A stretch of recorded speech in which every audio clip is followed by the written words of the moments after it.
নিশ্চয় আল্লাহ তাআলা আদমকে তার নিজ সুরতে সৃষ্টি করেছেন।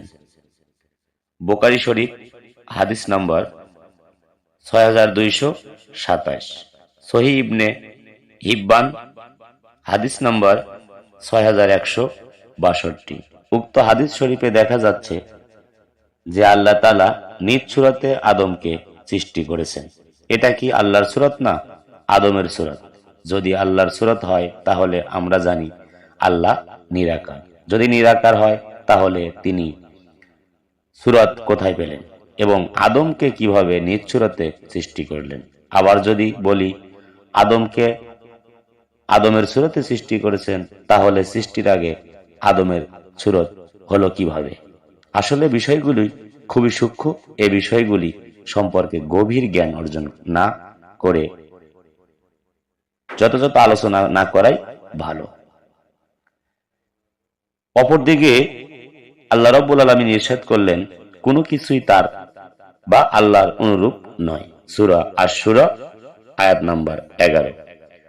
কোরআন ও হাদিস হতে দেখা যায় যে আল্লাহ নিজ সুরতে আদম সৃষ্টি করেছেন।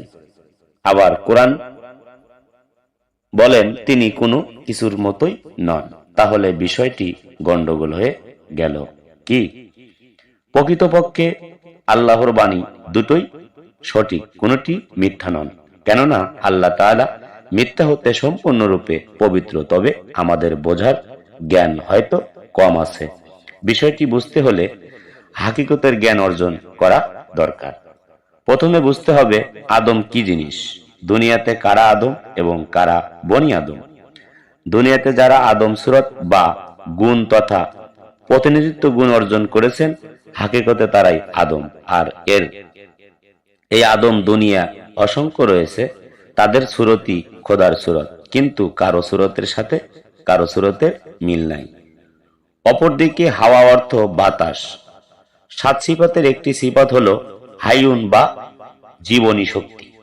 হাকিকতে হাওয়া হলো আদমের চালিকা শক্তি, অর্থাৎ রুহের অপর নামই হলো হাওয়া। সেজন্যই লালন ফকির বললেন, হাওয়া দমে দেখো তারে, আসল বেনা কে বানাইলো এই রংমহল খানা। তো আসলে হাকিকতের জ্ঞান আগে অর্জন করতে হবে, তাহলে এই বিষয়গুলো সূক্ষ্মভাবে বোঝা যাবে বা এই জ্ঞান আমরা খুব দ্রুত সংগ্রহ করতে পারবো। আর এটার মূল বিষয় হচ্ছে আপনাকে একজন হক্কানি আলেম বা হক্কানি পীর মুর্শিদের হাতে হাত দিয়ে নিজেকে বিক্রি করতে হবে, আত্মসমর্পণ করতে হবে। তাহলে এই জ্ঞানগুলো বা এই বিষয়গুলো বুঝতে আপনার জন্য খুবই